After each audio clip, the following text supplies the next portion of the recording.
Di tengah gemah takbir, hati tertunduk memohon maaf. Dari lisan yang tak terjaga, janji yang terabaikan, tingkah laku yang kurang berkenan, hati yang berprasangka.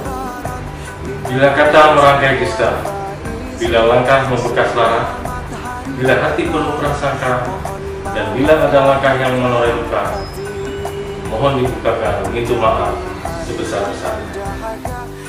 Berbuat khilaf adalah sifat, meminta maaf adalah kewajiban, dan kembalinya fitri adalah tujuan.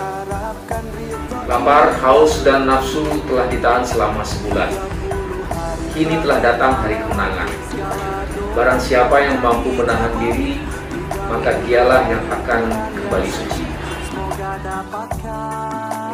Bulan Ramadan telah berlalu, hari kemenangan telah datang. Untuk itu, mari kita bersihkan hati dan jiwa dari geliman dosa. Jauh di mata, dekat di hati. Walau bertatap mata, minimal saling memaafkan dalam hati.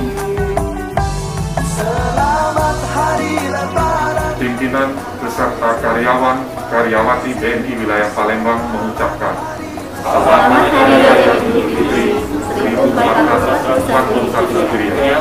Minal aidin wal faizin. Mohon maaf lahir dan batin.